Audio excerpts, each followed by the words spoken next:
5 years passed like water flowing through space, changing everything it touched. Hyun was 15 now, nearly as tall as his father, though he would never grow wings like other Drakari. His scales had darkened slightly with age, and his face had lost its childish roundness. He still moved with difficulty, still struggled to speak sometimes. But everything else about him had transformed. He sat in the Foundation's main conference room, a neural interface crown resting on his head. The crown was sleek and silver, designed by human engineers and Drakari technicians working together. It read his neural patterns and translated them into commands, allowing him to control devices, communicate more easily, and interact with the world in ways his body alone could not. Testing. Testing, Hyun said through the interface. His voice projected through speakers was clear and strong. No stuttering, no struggling. The interface translated his intentions into speech faster than his damaged vocal cords could manage naturally. Ji-woo, now the Foundation's chief cultural liaison, smiled from across the room. Perfect. The council delegates will be able to understand you perfectly. Taemin stood by the window, watching ships arrive at the station. His scales had dulled slightly with age, and there were tired lines around his golden eyes. But there was peace in his face, contentment that had never existed in his younger, wealthier days. Are you ready for this? He asked his son. Hyun nodded. Through the interface, he responded, I'm nervous but ready. This is important. They were preparing for a historic moment. In 2 days, Hyun would address the Galactic Council. Representatives from hundreds of species would listen to a disabled Drakari child speak about the value of difference, about the need for inclusive societies, about the future of disability rights across the galaxy. But there was a complication.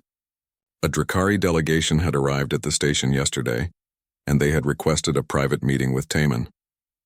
He had agreed, though every instinct warned him to refuse. The delegation arrived that afternoon.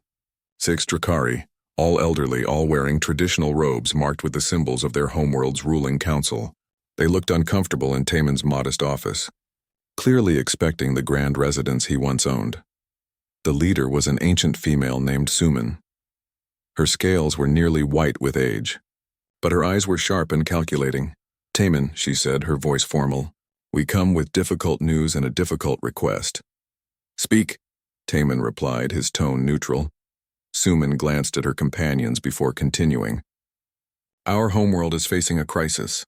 A genetic mutation has appeared in our population. It affects hatchlings, causing conditions similar to your son's. Difficulty with movement, with speech, with wing development. 20% of our new hatchlings are affected. Taemin felt ice run through his veins. 20%? Yes. It happened suddenly, perhaps caused by environmental factors or genetic drift. We do not know. But we can no longer ignore or hide these children. There are too many.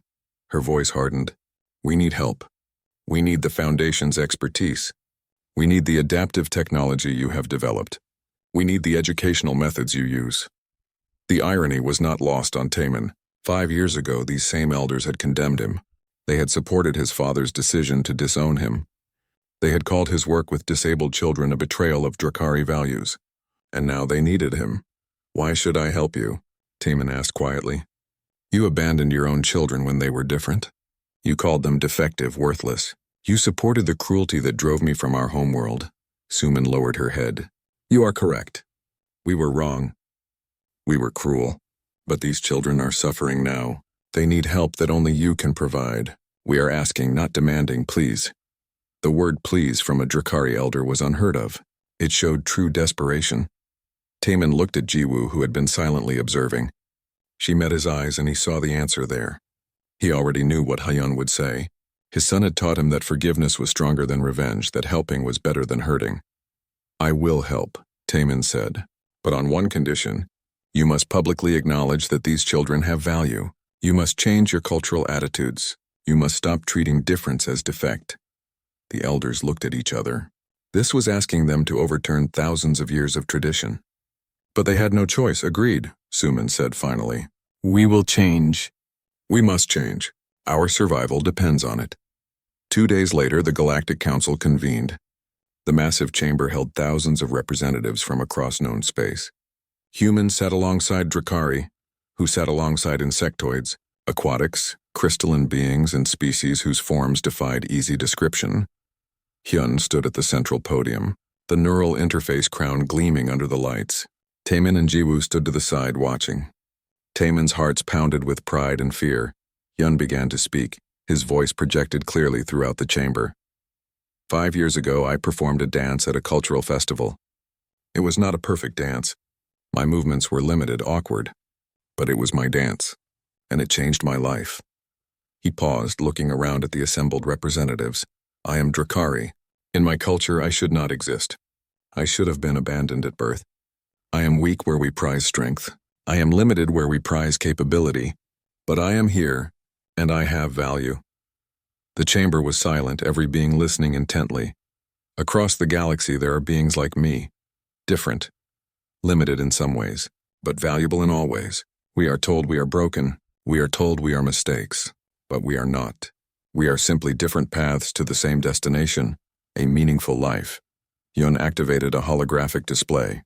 Images appeared around him, showing the Foundation's work. Children of different species learning together, playing together, thriving together. Humanity taught us something my people had forgotten. They taught us that strength comes not from perfection, but from compassion. Not from domination, but from cooperation. Not from hiding our differences, but from celebrating them. The hologram shifted, showing humans throughout their history. Wars, disasters, near-extinction events. Then recovery, growth, reaching the stars. Humanity nearly destroyed itself with hatred and division, but they learned. They learned that every life has value. They learned that differences make us stronger, not weaker. They learned that the true measure of a civilization is how it treats its most vulnerable members. Hyun's voice grew stronger, more passionate. I stand before you today because a human waitress saw me as a person, not as a problem. Because she taught my father that I had value. Because she showed us a different way. And now I ask you, what path will you choose? Will you hide your disabled, your different, your unique? Or will you embrace them? He deactivated the hologram. The chamber was completely silent now. I will demonstrate something, Hyun said. This neural interface allows me to communicate easily. But that is not its only function.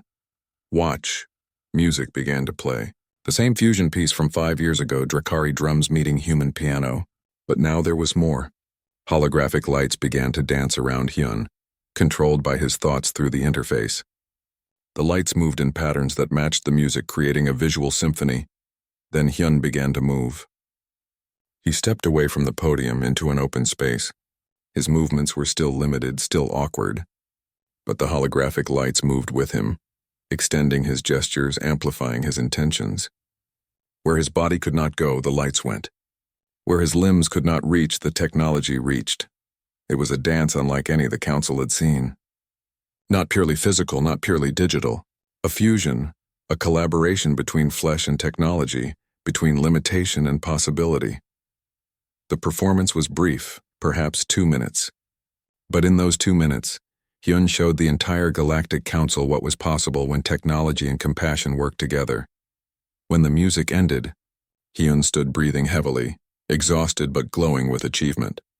For a long moment, nothing happened. Then applause erupted, not from everyone but from many. Humans led it, standing and clapping enthusiastically. Other species joined. Even some Drakari, including the delegation elders, stood to applaud. Hyun returned to the podium. I could not do this alone, he said. I needed help. I needed technology. I needed teachers. I needed acceptance. Every being in this chamber, every being in the galaxy, needs these things. We all need each other. That is the lesson humanity taught us. That is the lesson we must carry forward. He looked directly at the Drakari delegation. My people are learning this now out of necessity. 20% of their hatchlings are like me. They cannot hide us anymore. They cannot pretend we do not exist. They must adapt or fail. Suman stood, her ancient body trembling slightly. What Hyun says is true, she announced to the council. We Drakari have been wrong. We have been cruel. We are changing because we must. But we should have changed because it was right. We formally apologize to all beings we have harmed with our rigid thinking. The council chamber erupted in conversation. Some beings applauded the admission. Others argued.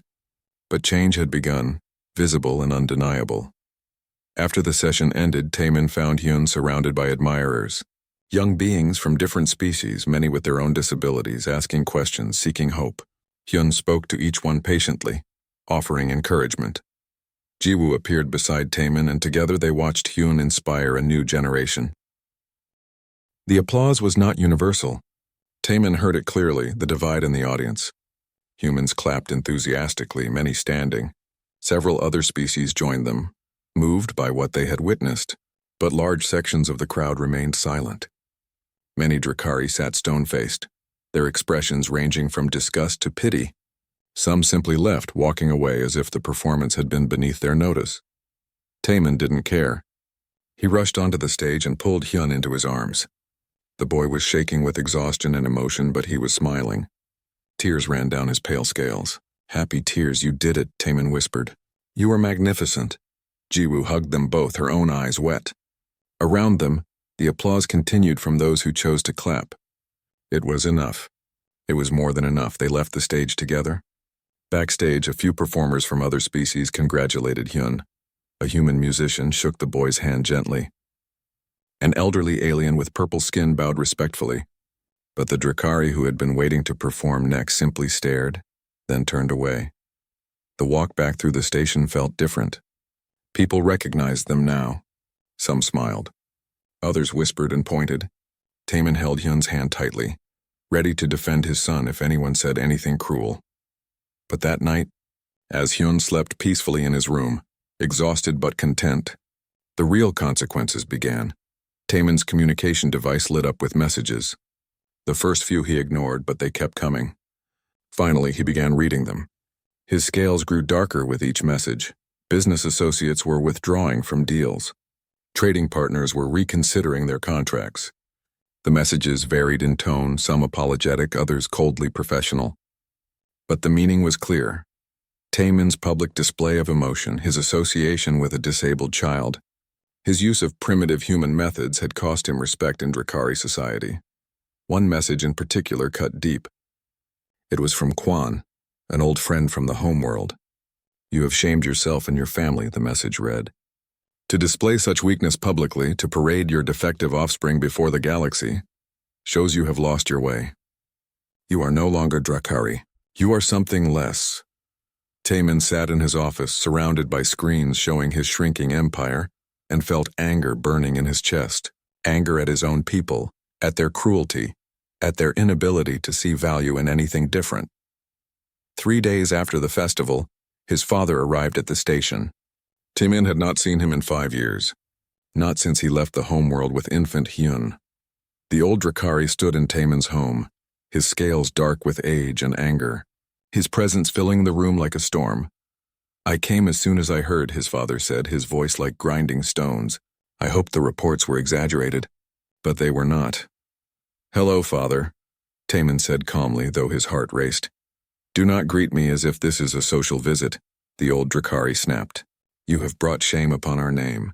Your display at the festival was seen across multiple sectors. Do you understand the damage you have done?" "I understand that my son performed beautifully," Taemin replied. His father's eyes blazed. "That creature is not your son. He is a mistake, a genetic flaw that should have been corrected at birth. I told you then, I tell you now. Send him to a care facility.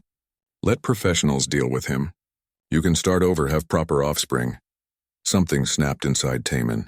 Years of buried resentment, of hidden anger, came flooding out. He stood towering over his father despite the old Drakari's size. "Get out," Taemin said, his voice deadly quiet. "Get out of my home." "You dare," his father began. "Hyun is my son," Taemin said, his voice rising. "He is not a mistake. He is not a flaw. He is a child who deserves love and respect and every chance to live his life. And if you cannot see that, if you cannot see his value, then you are the one who is defective." His father stared at him in shock. No one spoke to the patriarch this way. No one challenged his authority. "You have lost your mind," his father said slowly. "That human has poisoned you against your own kind." "That human showed me what kindness looks like," Taemin replied. "She showed me what strength really is. It is not crushing the weak. It is lifting them up. It is not hiding our flaws. It is accepting them and growing despite them. Humans," his father spat the word like a curse. "Soft, weak creatures. They have no honor, no strength. They barely survived their own wars. And now they spread across the galaxy like a disease, infecting other species with their weakness. They survived their wars, Taman said quietly. Do you know how? Not by being the strongest or the most ruthless, but by learning to value each life, even the ones that seemed weak or different. They learned that their strength came from working together, from protecting each other, from seeing value in diversity. That is why they survived. That is why they thrive. His father studied him for a long moment. Then he spoke, and his voice was cold and final. You are no longer my son. As of this moment, I disown you. You and your defective offspring are erased from our family line. You will receive no inheritance, no support, no acknowledgement. You have chosen the human way over the Drakari way. Live with that choice. He turned and left. Taman stood alone in his grand home, trembling with emotion. He had just lost his father, his family, everything he had come from. But when he thought of Hyun's smile on that stage, when he remembered his son's courage, he knew he had made the right choice. The next morning, Jiwoo arrived for their usual session. Taman told her everything. She listened quietly, her face growing more troubled with each detail. I'm so sorry, she said when he finished. This is my fault. I pushed you to let Hyun perform. No, Taman said firmly. This is not your fault. You gave my son a gift. You gave him confidence, dignity, hope. The price for that gift is mine to pay, and I pay it willingly. But the price kept rising. Over the following weeks, more business partners withdrew. Some were Drakari, following the cultural pressure to distance themselves from Taman. Others were different species who simply didn't want to be associated with controversy. His empire, which had taken decades to build, began to crumble. Taman also received threats. Anonymous messages warning him to keep his son hidden, to stop spreading human weakness among proper species. Some threatened violence. Station security investigated but could find no source. Jiwoo received threats too. Xenophobic groups accused her of corrupting alien culture, of spreading human influence where it didn't belong. Someone spray-painted insults on her apartment door. Station security advised her to stop visiting the Taman residence for her own safety. She refused. One evening, she and Taman sat in his office, watching his financial reports scroll across screens. His empire had shrunk by 40%. Companies he had spent years building were falling apart. You could fix this, Jiwoo said quietly. If you apologized, if you sent Hyun away like they want, you could rebuild. Taman looked at her. Is that what you think I should do? No, she said immediately. But I need to know if you regret this. If you regret letting Hyun perform, regret meeting me. Taman stood and walked to the window. Outside, the station glittered with life. Somewhere out there, other disabled children were hiding, their families ashamed. Somewhere out there, the cycle of cruelty and rejection continued. On Earth, he said slowly, you have a history of wars, correct? Terrible conflicts that nearly destroyed your species? Yes, Jiwoo said, confused by the change in topic. How did you survive? Taman asked. How did humanity not destroy itself? Jiwoo thought for a moment. We learned, she said finally. We learned that our differences weren't weaknesses. We learned that compassion was stronger than cruelty. We learned that lifting each other up made us all stronger. It took a long time and a lot of pain, but we learned. That is what I want, Taman said, turning to face her. I want other Drakari to learn that. I want the galaxy to learn that. And if I have to sacrifice my empire to start that lesson, then that is a fair trade. He made his decision that night. Using the remains of his wealth and influence, he established a foundation, the Taman Hyun Foundation for Adaptive Education and Technology.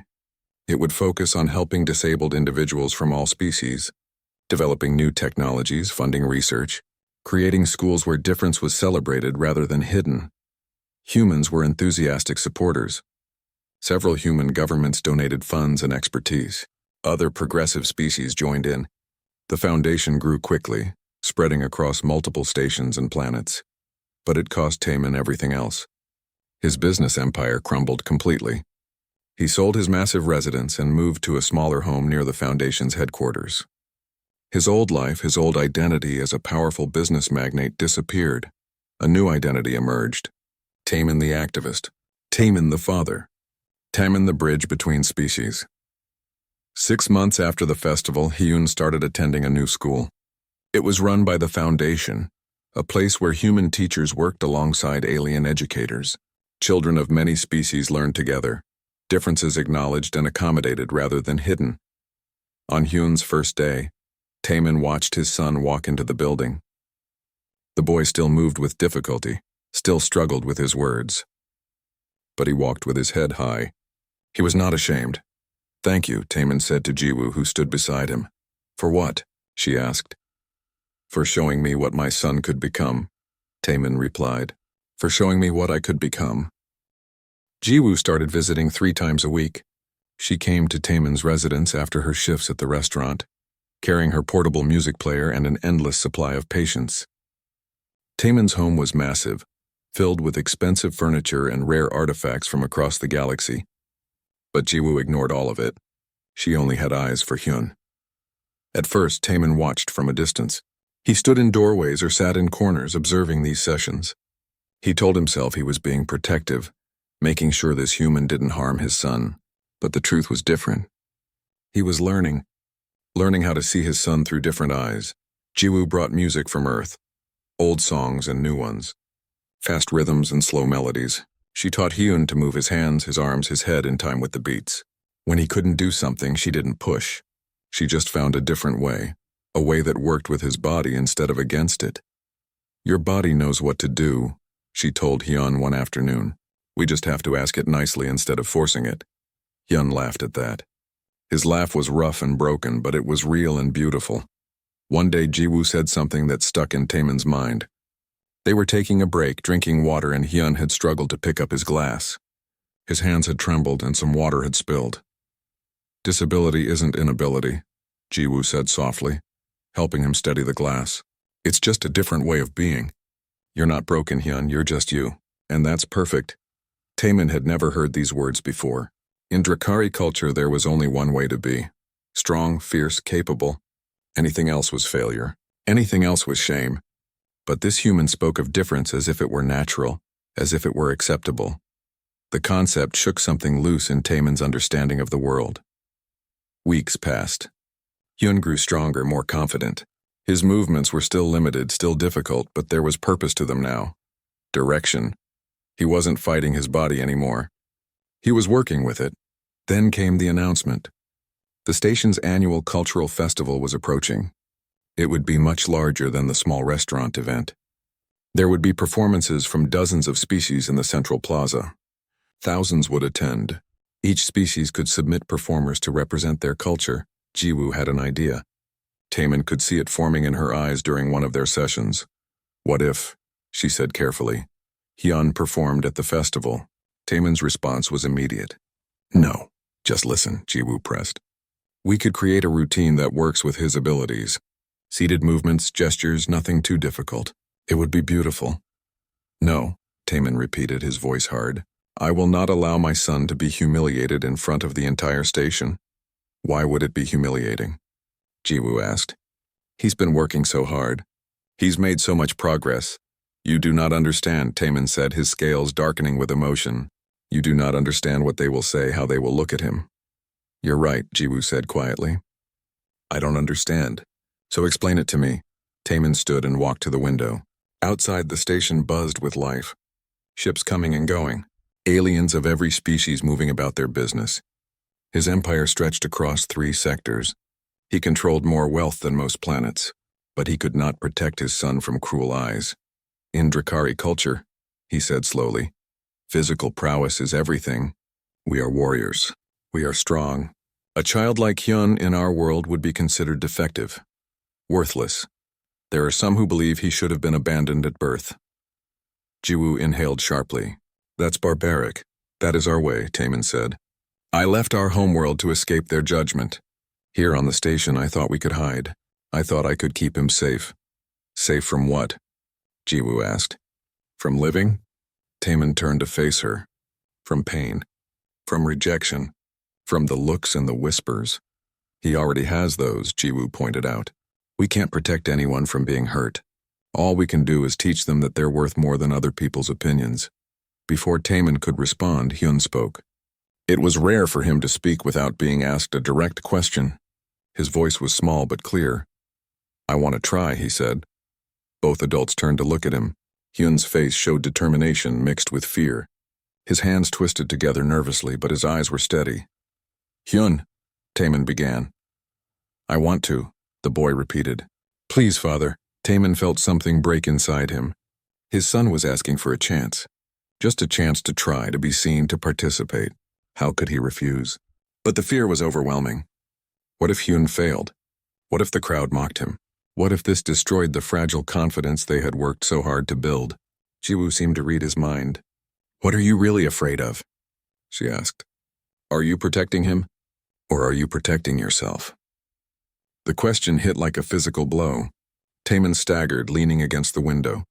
Was she right? Was his fear really about Hyun? Or was it about his own shame, his own inability to face what others thought? He looked at his son. Hyun watched him with hope and trust. The boy believed in himself. The boy wanted to try. "All right," Taemin heard himself say, "but I choose the music. And we stop if it becomes too much." Over the next 3 weeks, they practiced. Jiwoo designed a routine that Hyun could perform while seated. Arm movements, hand gestures, head tilts, all timed to music. The music itself was a fusion, combining human melodies with traditional Drakari instruments. Taemin had commissioned it specially. Hyun practiced for hours every day. Sometimes he succeeded, sometimes he failed, his body refusing to obey. But he always tried again. His determination amazed Taemin. Jiwoo would perform alongside him, mirroring his movements to guide him. But she made it clear, "You lead. I follow." This is your dance. The day of the festival arrived. The central plaza had been transformed into a massive performance space. Stages were set up at multiple levels. Thousands of beings filled every available space. The air buzzed with excitement and music and the sounds of 100 different languages. Taemin stood backstage with Hyun, watching other performances. A group of insectoid aliens did an aerial dance. A trio of aquatic beings created water sculptures. Every performance was impressive, showcasing the best each species had to offer. Doubt gnawed at Taemin. What had he been thinking? How could his struggling son compete with this? Hyun's hand slipped into his. Taemin looked down. His son was scared. He could see it in the trembling of his small body. But he was not backing down. "We can leave," Taemin whispered. "No one would blame us." Hyun shook his head. "I want to try." Their turn came. Jiwoo went out first, helping set up the simple chair in the center of the stage. Taemin walked Hyun out, every protective instinct screaming at him to grab his son and run. The crowd noise was deafening. Taemin saw other Drakari in the audience, including several business associates. He saw their faces, saw recognition, and then confusion. What was Taemin's defective son doing on stage? Hyun sat in the chair. Jiwoo took her position beside him, seated as well. Taemin retreated to the side of the stage, every muscle in his body tense. The music began. The Drakari instruments started first, drums beating like a heartbeat. Then the human elements joined in, strings and piano weaving through the percussion. It was beautiful. Strange but beautiful. Hyun closed his eyes, listening. Then he began to move, his right arm lifted, slow and deliberate. His hand opened, fingers spreading wide. The movement matched the music perfectly. Jiwoo mirrored him, but she was a half-beat behind. She was following his lead just as they had practiced. Hyun's other arm rose. His head tilted. Each movement was small, limited by his condition. But each movement was intentional, beautiful in its own way. He wasn't dancing like other species danced. He was dancing like Hyun danced. The music swelled. Hyun's movements grew more complex. Sometimes his body betrayed him. A hand shaking, an arm moving wrong. But he didn't stop. He adjusted, found a different path, kept going. Taemin watched, tears streaming down his face. He didn't care who saw. His son was performing. His son was being brave. His son was showing the entire station that he was here, that he mattered, that he had value. The music reached its climax.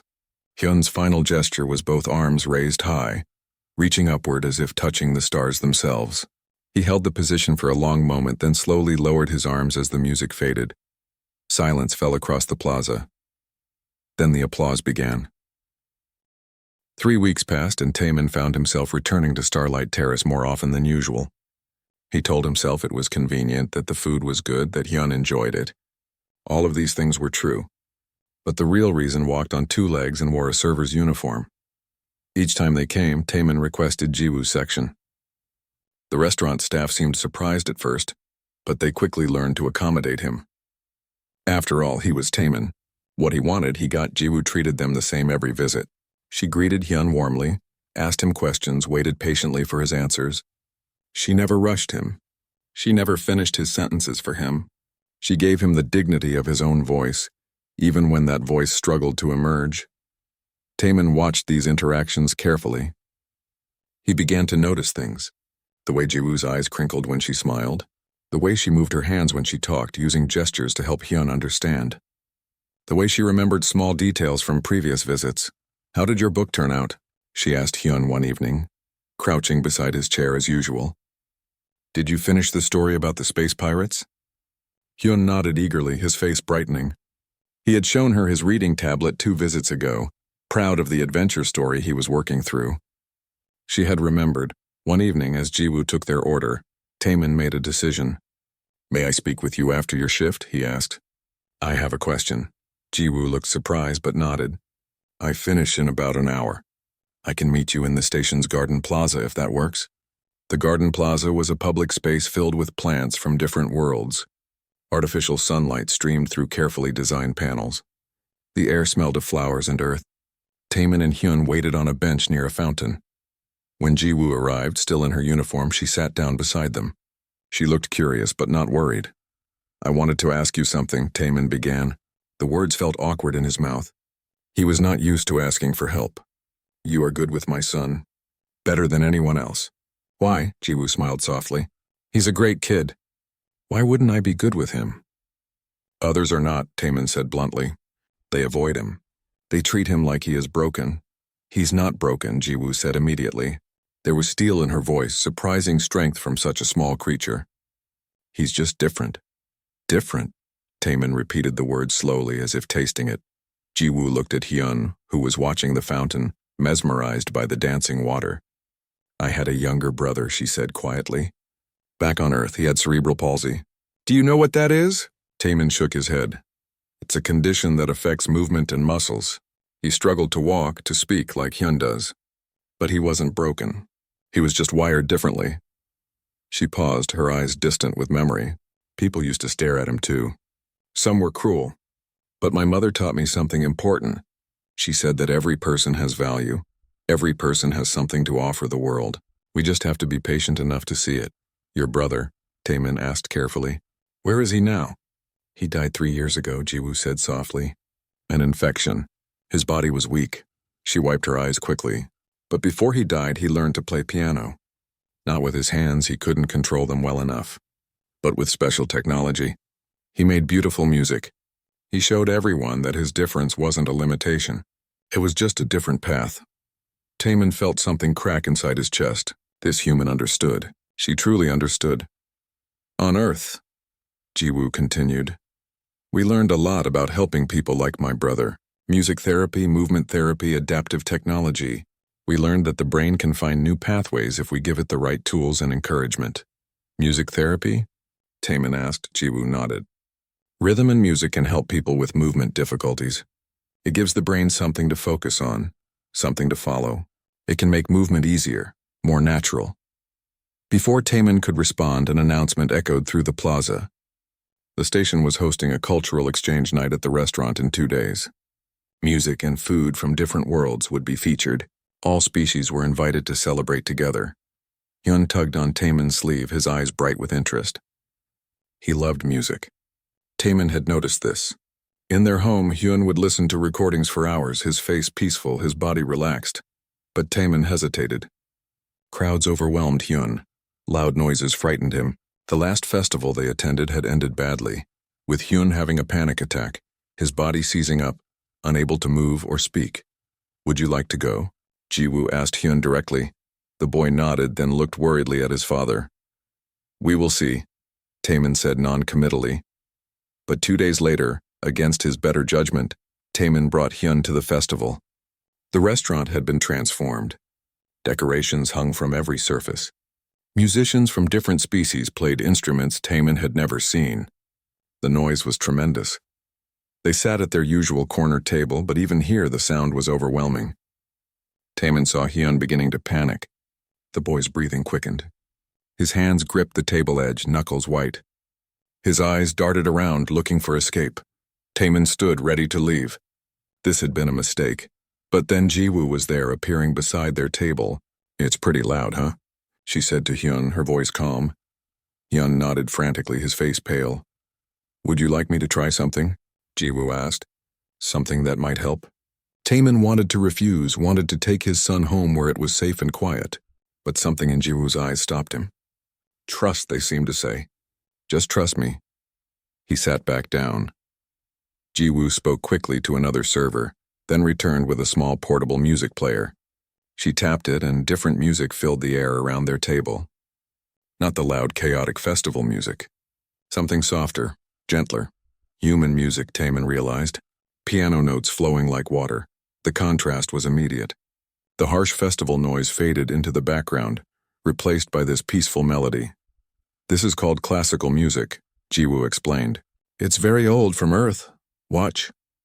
She placed her hands on the table and began tapping her fingers in time with the music. A simple pattern. Tap, tap, tap, pause, tap, tap. Hyun watched her, his panic slowly subsiding. "Want to try?" Jiwoo asked. Slowly, carefully, Hyun lifted his shaking hands. He tried to copy her pattern.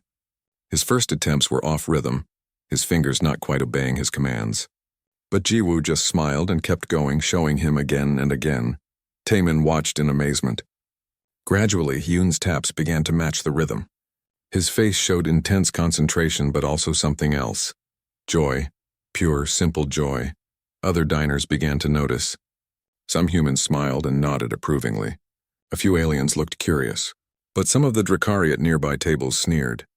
One, a business associate of Taemin's, laughed openly. "Using primitive human methods?" The Drakari called out. "How low you have fallen, Taemin!" Taemin's scales bristled with anger. But before he could respond, Hyun did something remarkable. His son looked up at the mocking Drakari and kept tapping. He didn't stop. He didn't let the cruel words break his concentration. In that moment, Taemin felt pride surge through him. His son was stronger than he had ever imagined. The music continued. Hyun's tapping grew more confident. Jiwoo introduced new patterns, more complex rhythms. Some Hyun could do, others he couldn't, but he tried. He kept trying. When the festival ended and the crowds dispersed, Hyun was exhausted but glowing. He had lasted the entire evening. He had participated in the music in his own way. As they prepared to leave, Taemin stopped Jiwoo. "Would you spend time with my son?" he asked. "Outside of the restaurant?" "I will pay you well." Jiwoo shook her head. "I don't want your money." Taemin was taken aback. Everyone wanted his money. It was all he had to offer. "But I'll visit as a friend," Jiwoo continued. "If that's okay with you and Hyun." Hyun nodded enthusiastically, his eyes pleading with his father.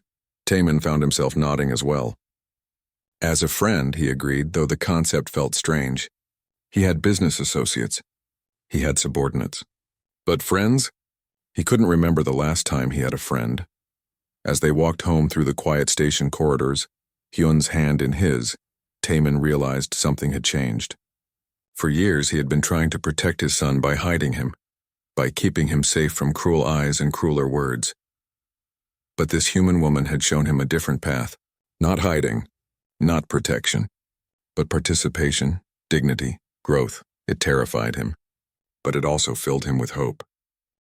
The space station glittered like a jewel against the endless dark.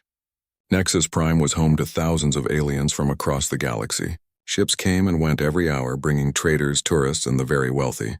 Among the wealthy, few were richer than Taemin. Taemin walked through the crowded corridors with his head high. His emerald scales caught the light, making him look like he was carved from precious stones. His golden eyes scanned everything, always alert, always calculating. Other aliens stepped aside when they saw him coming. Everyone knew who he was. Everyone knew his power. Behind him walked a small figure, moving slowly and carefully. This was Hyun, his son. The boy was 10 years old, but he looked fragile compared to other Drakari children. His scales were paler, almost gray. His wings, which should have been growing strong by now, hung limp against his back. Every step seemed difficult for him. Taemin glanced back, waiting. He did this often, though he tried not to show his impatience. Hyun was doing his best. The boy's legs shook with effort, but he kept moving forward. His face showed concentration, his small jaw set with determination. They reached the restaurant called Starlight Terrace. It sat on the upper level of the station, where only the rich could afford to eat.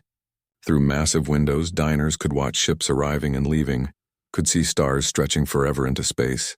The host, a tall blue alien with 4 arms, bowed deeply when he saw Taman. "Lord Taman, welcome back. Your usual table is ready." Taman nodded. He helped Hyun into the restaurant, one hand lightly touching his son's shoulder. Around them, other diners looked up. Some stared openly. Taman saw their expressions and felt the old anger burning in his chest. Disgust, pity, curiosity. Sometimes all 3 at once. A group of Drakari sat near the windows. They were business associates, aliens Taman had known for years. One of them caught his eye and quickly looked away. Another whispered something to his companion. They both laughed quietly. Taman's jaw tightened. His hand on Hyun's shoulder pressed a bit harder, protective. The boy didn't seem to notice. He was focused on walking, on not falling, on reaching their table. Their usual spot was in a corner, slightly separated from the main dining area. Taman had requested this location. He told himself it was for privacy, for comfort. Deep down, he knew the truth. It was to hide, to keep others from staring too long at his son. Hyun settled into his chair with a soft sigh of relief. Walking tired him quickly. Taman sat across from him, his posture perfect, his face showing nothing. Inside, his heart ached.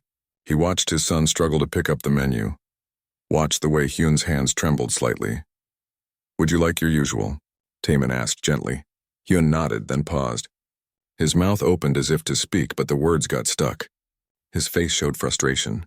Speaking was hard for him, harder than walking sometimes. The condition that affected his body also affected his speech. "Take your time," Taman said, though his voice was tight. A waitress approached their table. Taman looked up, ready to order quickly and send her away. But this waitress was different. She was human.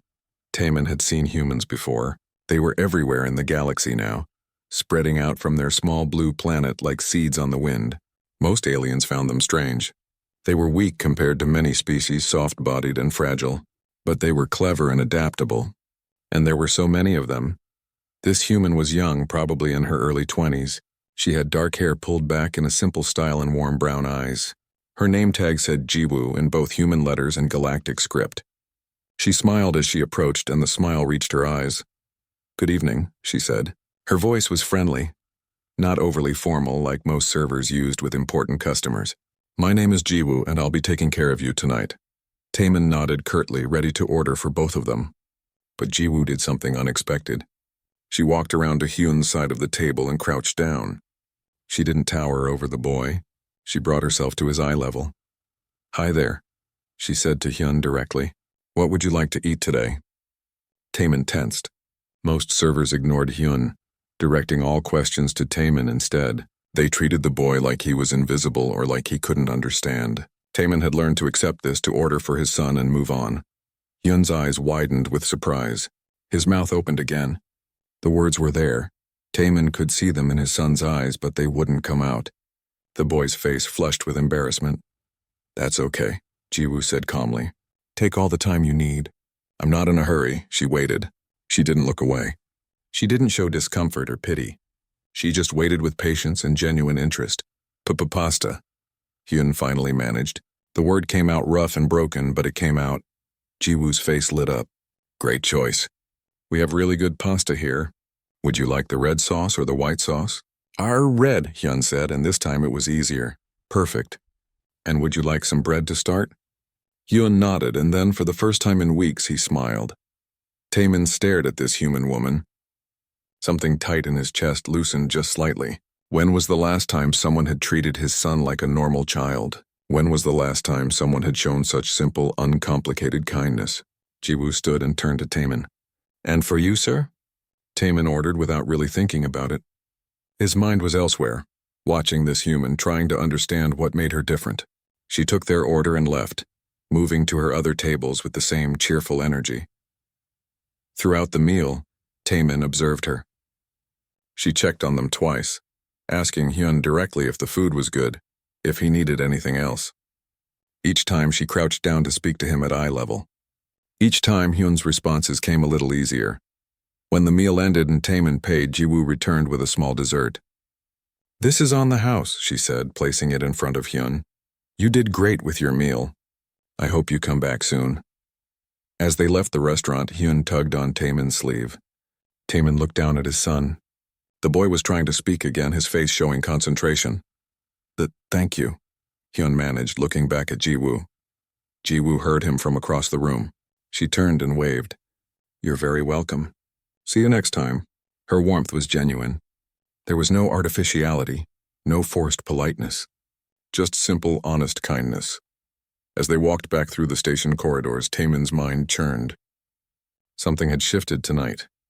Something small but significant.